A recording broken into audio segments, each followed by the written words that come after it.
Hola a todos y bienvenidos una semana más a Noticias de la Semana. Esta semana vamos a empezar hablando de Nikon, pero vamos a hacer algo nuevo. Vamos a comenzar el vídeo de Noticias de la Semana con un pequeño juego. Os voy a poner esta imagen que veis aquí, que es una imagen que ha estado circulando por Facebook en las últimas semanas, que es aparentemente de la Nikon D400, es una cámara que Nikon podría lanzar próximamente, y la cosa es si penséis que es un fake o no es un fake, si realmente Nikon está desarrollando esta cámara y ya está en el periodo de pruebas, o si falsamente pues es un fake que ha estado circulándose por internet. Al final del vídeo lo veremos, así que esto lo dejamos apartado a un lado, ¿vale? Para que no se nos olvide después resolverlo. Y vamos a seguir hablando de Nikon. ¿Qué veremos de Nikon en los próximos meses? ¿Qué nos está preparando Nikon de lanzamientos en las próximas semanas? Pues seguramente lo próximo que veamos de Nikon será una cámara compacta, será una sustituta de la Nikon Coolpix A, que es una cámara, por así decirlo, es un caballo de batalla grande dentro de las cámaras compactas o la cámara compacta de más alto nivel, y podría tener sensor de 1 pulgada, procesador Speed 3 o tal vez Speed 4, depende de la fecha de lanzamiento, conexión Wi-Fi, GPS, y además incorporará Google Maps para localizar las fotografías en el mapa. Tendrá un cuerpo de aleación de magnesio, modos automáticos y manuales, como es de esperar dentro de estas gamas de cámara, y un óptico de 3 o 4 aumentos, que estaría rondando entre los 24-80 mm o 24-100 mm. La luminosidad de la óptica también es importante dentro de estas gamas altas, y tendrá alrededor de un f2 o un 1.8. Estas cámaras, muchos podemos pensar que están muertas, pero bueno, no tenemos que solo cerrarnos a clientes que van buscando una cámara sin espejo, una cámara reflex, una cámara tal. Hay clientes que prefieren cámaras un poquito más pequeñas, no con muchas opciones, pero que de vez en cuando puedan poder configurarla y poder hacer algo. Vamos a ver si esta semana acertamos más, porque últimamente llevo unas semanas, a ver, nada, me he quedado corto. Estos días se ha publicado una entrevista al cuerpo de desarrollo de la Nikon D750 en la cual respondían algunas preguntas interesantes. Una de ellas era responder en base a si realmente el área F, los puntos de enfoque que tiene la Nikon D750 son mayores o son iguales que la Nikon D800. Sí que tienen los mismos puntos, pero finalmente nos confirmaban por parte del equipo de desarrollo de Nikon que la D750 tiene la zona F, es un poquito más pequeña que la Nikon D810. Así que en la Nikon D810 cubrimos un poco más de escena con los puntos AF. Esto es importante para todos aquellos fotógrafos profesionales o para aquellos que utilicéis la cámara y que os guste llevar mucho pues, los sujetos a los extremos de la imagen, porque os facilitará poder enfocar o no. La diferencia no es muy grande, os dejaré algunas imágenes en la entrada de Noticias de la Semana, pero bueno, esos 2 milímetros en el visor pues se traducen a lo mejor, incluso en algún metro en la escena final, y seguro que acaba ayudando un poco más a algunos. Otra de las respuestas que nos daban en el grupo de desarrollo de la D750 es en cuanto a por qué la Nikon D750 tiene un obturador que no llega a más de un 4000avo de segundo, porque no llega al 8000avo de segundo esta cámara. Y la respuesta es simplemente por el tamaño. Un obturador de una velocidad mayor requería poner un cuerpo más grande, poner un obturador más grande, y no era lo que Nikon quería. Nikon quería hacer una cámara un poquito más compacta, así que tuvieron que conformarse con un obturador de un 4000avo de segundo. No creo yo que esta sea la respuesta, no decir verdadera, pero no creo que sea esta la respuesta 100% que este fue el motivo. Sin duda yo creo que también tiene que ver un poco, pues separar un poco las gamas, ¿vale? El usuario que vaya buscando una cámara más rápida, más potente, más tal, pues que se vaya a una gama un poquito superior, y el usuario que se conforma con una gama un poquito más baja o que no va buscando una cámara tan rápida, pues que se pueda conformar con una D750. Vaya, esta semana vamos mal. Patentes de Nikon. Estas 3 patentes que os voy a enseñar de Nikon, que son patentes que he visto estos días, son patentes que podrían tener una cierta relación entre ellas. Lo primero es una patente de una cámara que pueda anclarse a un teléfono móvil, que la podemos acoplar a un teléfono. Es algo raro y que no veo, parece una cosa más de los 80 o de los 90 que una cosa de hoy en día, sobre todo con los teléfonos móviles actuales que tenemos, con la capacidad que tienen fotográficas. No creo que la diferencia sea tan grande entre un teléfono móvil y una cámara, y realmente pues las diferencias que pueda haber, que son la óptica, el zoom, no creo que la solución sea dar pues una cámara que se pueda acoplar un teléfono en ella. Además, con las conexiones Wi-Fi, NFC, Bluetooth y demás, creo que esto carece de sentido. La siguiente patente es una zapata de flash y un visor externo que podríamos enganchar en la cámara.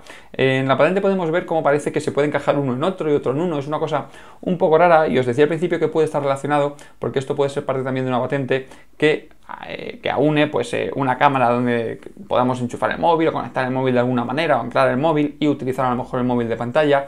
Esto viene a ser nos volvemos un poco a la patente de antes, pues un poco lo de la XQ10 o XQ100 que tiene Sony, que básicamente son cámaras que podemos utilizar en el teléfono móvil a través de conexión NFC.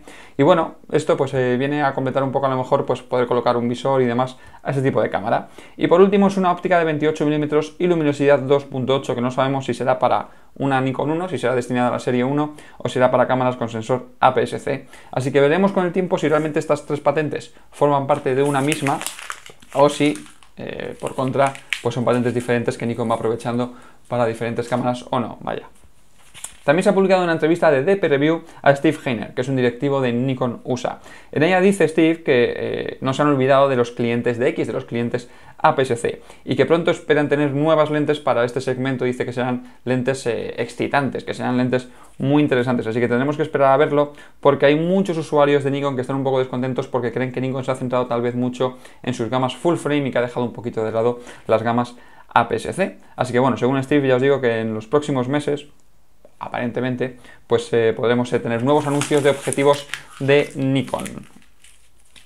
Ahora nos vamos a pasar a Canon, hoy no metemos ni una, y es que aparentemente Canon podría estar preparando una nueva cámara reflex con un visor electrónico, al más puro estilo de Sony, por ejemplo, como pueden ser las cámaras con espejo translúcido que tiene la marca japonesa.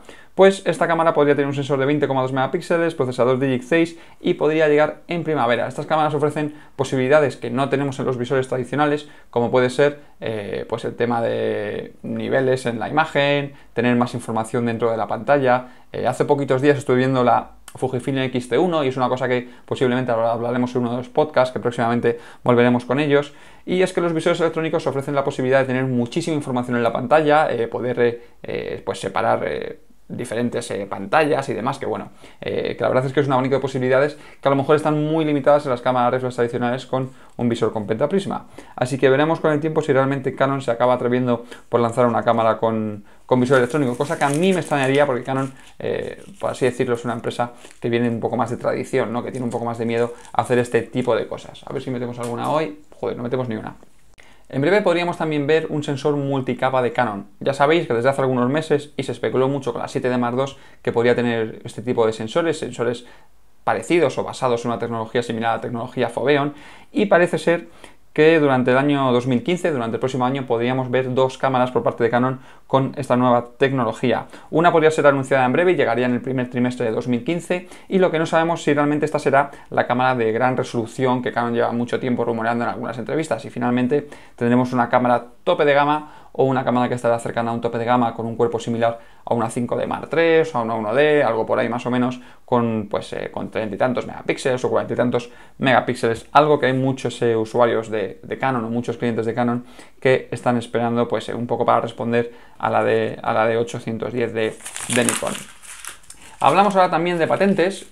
Y esta patente, esta patente podría estar muy relacionada con el tema que veíamos antes de un visor electrónico dentro de una cámara reflex. Y es que esta patente es una patente que está basada en un visor que podría mostrar la profundidad de campo directamente en el propio visor.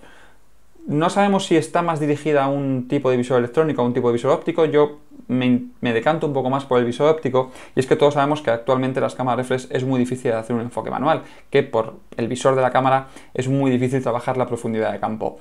Más aún si trabajamos con ópticas muy luminosas, ópticas que sean de diafragma 1.2, 1.4, 1.8, pues es realmente difícil diferenciar qué está a foco y qué no está a foco dentro de estos visores. Así que en la patente podemos ver cómo de alguna manera el visor podría resaltar de una forma u otra las zonas que están enfocadas y las que no están enfocadas. Antiguamente, cuando las cámaras no tenían puntos de enfoque, cuando las cámaras no tenían motores de autofoco y demás, pues teníamos unas pantallas de enfoque mucho más sencillas, mucho más intuitivas, en las que nos costaba mucho menos enfocar, y claro, es que no había otro remedio entonces. Así que veremos finalmente si alguna de las cámaras próximas, alguna de las cámaras futuras que va a presentar Canon traen este tipo de visor, que me parece muy interesante porque ya os digo, todo lo que venga a ayudarnos a enfocar en la cámara pues será bienvenido, pero creo que Canon, aparte de trabajar en simplemente visores, creo que también tendría que trabajar un poco en las capacidades de enfoque de sus cámaras. Creo que los enfoques de Canon están un poquito atrás en base a la competencia.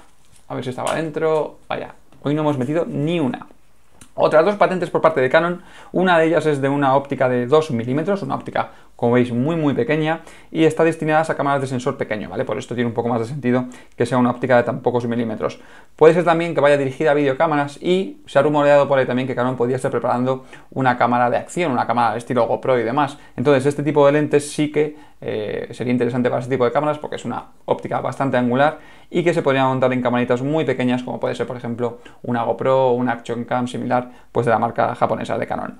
La otra patente nos muestra un objetivo de 10-22 milímetros con uno de sus elementos líquidos. Hace poquito estuve cotilleando un poco, estuve indagando un poco cómo se fabricaban los chips y cómo cada vez la tecnología podía hacer chips más pequeños, y una de las empresas que hace estos chips o que hace las máquinas que hacen los chips, pues comentaba que ya habían llegado al límite en cuanto a la impresión de chips que puede dar una óptica, porque lo hacen a través de luz y demás, como si fuese un negativo, y habían llegado a una tecnología o habían evolucionado una tecnología que sustituía a los elementos ópticos de la máquina por agua, por una gota de agua. Decían que una gota de agua era una óptica perfecta y bueno, pues no sé si era agua, era algún líquido, pero a través del líquido pues se ve que conseguían una mayor precisión. Así que interesante que Canon trabaje en esta línea. No creo que es algo que llegue a producción, porque supongo que será muy caro y que será muy difícil de fabricar, pero bueno, interesante ver cómo están trabajando pues en conseguir mayor calidades de ópticas. Vamos a ver si alguna de las de hoy va dentro, ya sería el colmo que no metiésemos ninguna, pues parece que no. Canon ha anunciado una nueva cámara cinema, se trata de la EOS C100 Mark II, es una cámara con sensor de 35 mm, sensor full frame, con montura F, grabación de vídeo en 1080, 60, 50 entrelazado y 24-25 fotogramas por segundo progresivos. Esto me ha llamado la atención, puesto que es una cámara de vídeo, pues sí, es expresamente una cámara para grabación de vídeo y como veis, pues bueno, tener 50-60 entrelazado, no sé, me ha defraudado un poco.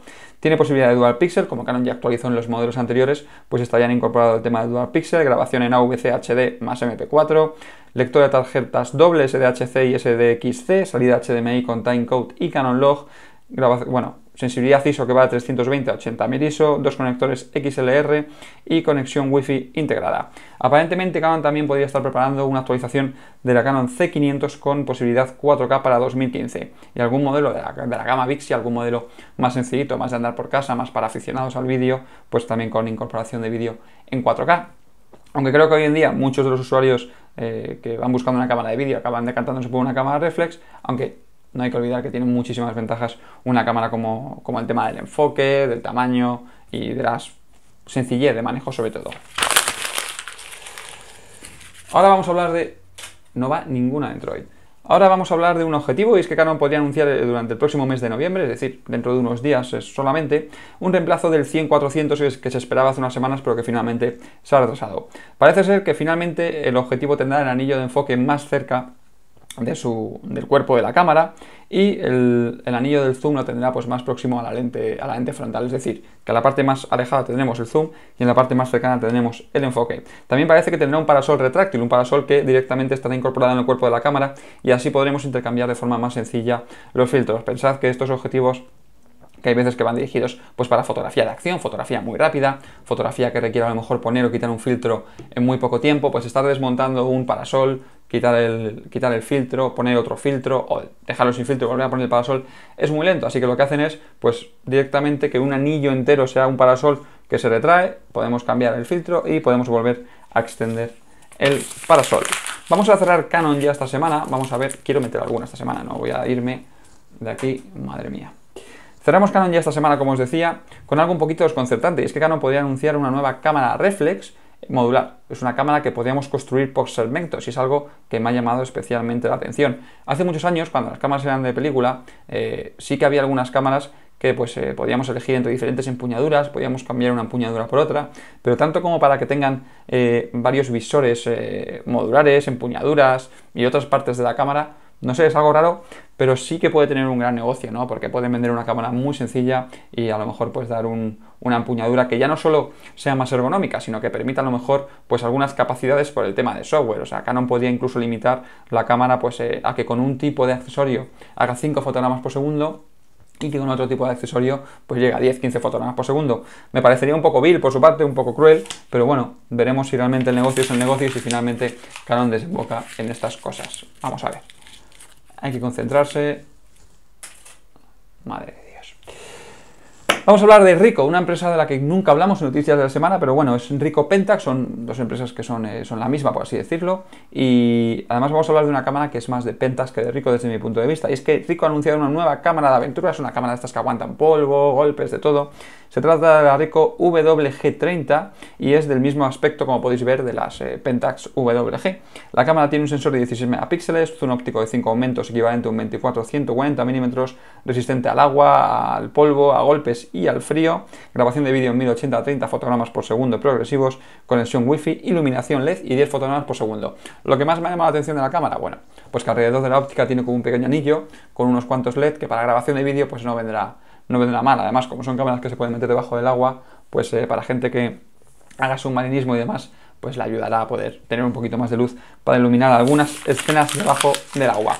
Quedan dos noticias con esta que tengo en la mano 3 y ya os digo que no me pienso ir hoy de aquí sin encestar aunque sea una porque no hemos metido ninguna. Vamos a ver, madre mía. Hace algunos meses que empezó a crecer, por así decirlo, la familia de cámaras de medio formato digitales con la presentación de algunos modelos y con el sensor que Sony había lanzado de 50 megapíxeles del tamaño pues, para cámaras de formato medio digitales. Y parece ser que en una colaboración con Mamilla podían estar preparando una nueva cámara del estilo telemática. Esta cámara podría tener diferentes versiones, una versión que sea de Mamilla y una versión que sea de Sony, y dependiendo de las versiones pues tendría diferentes visores. La versión de Sony tendría un visor electrónico y la versión de Mamilla podría tener un visor óptico. El sensor que tendrá es el sensor de Sony de 50 megapíxeles y tendrá 4 diales de control. Poco más ha sabido por ahora, pero bueno, veremos si en unas semanas podemos saber algo más o podemos tener un poquito más de información. Está creciendo mucho el mercado de cámaras de medio formato digitales, es un mercado que a mí me parece bastante interesante y que yo creo que viene a cubrir un segmento, sobre todo profesional, es lógico que sea profesional porque estas cámaras son muy caras, estos sensores son muy caros y bueno, pues veremos si realmente con el tiempo acaban saliendo más, sobre todo de marcas como Nikon y Canon, a ver si se empiezan a meter dentro de este segmento. Vamos a ver si esto va dentro. Vamos, ya hemos metido una. Pues mirad, queda la última. Esta última noticia de la semana es en relación a Lightroom 6 y es que Adobe podía estar preparando el lanzamiento de la nueva aplicación para marzo de 2015, apenas dentro de 5 meses. Una de las cosas que me ha llamado la atención de todos los rumores que he visto de esta versión de Lightroom es que podría incorporar el tema de la suscripción mensual como tiene el Creative Cloud. Esto es, sin duda, es un movimiento de Adobe para combatir toda la piratería que tiene en su software, y con este tipo de suscripción o con este tipo de acceso al software pues se limitaría mucho que todos los usuarios tuviesen que pagar la licencia realmente de Lightroom. En esta versión, que heredaría esto de Creative Cloud, también incorporarían la versión para tablets, lo cual me parece interesante porque es un valor añadido al tema de la suscripción mensual. Según Adobe, esta nueva aplicación, Lightroom 6, es un 70% más rápida que Lightroom 5 trabajando con las imágenes, así que me parece interesante lo de que sea mucho más rápido porque sí que es cierto que Lightroom 5 pues, era un poco pesado trabajando con archivos RAW que pesasen bastante, estamos hablando de archivos de 25-30 megas, y bueno, pues finalmente veremos si es así de rápido, y si finalmente Adobe incorpora este tema de la suscripción como en Creative Cloud para combatir un poco el tema de la piratería. Bueno, pues nos queda desvelar el tema de la Nikon, de la D400, vamos a ver si conseguimos esta semana aunque sea 3 puntitos, pues no, como mucho conseguiremos 2. Pues era esta cámara que os decía al principio, ¿vale? Que había estado circulando por Facebook estas semanas, que es el lanzamiento de la Nikon D400, pues finalmente no, es un fake. Se trata de una Nikon D200, una antigua D200, que bueno, pues le han cambiado un poquito el tema de tal, así que tendremos que esperar para ver una Nikon D400, esta ya da igual si entra o no entra. Ya solo me queda daros las gracias por haber visto el vídeo de noticias de la semana, deciros que os podéis suscribir aquí abajo en el canal de YouTube y también en la esquina superior derecha, así como seguirnos a través de redes sociales, Facebook y Twitter. Soy David López para digitalrefolio.com. Hasta la vista.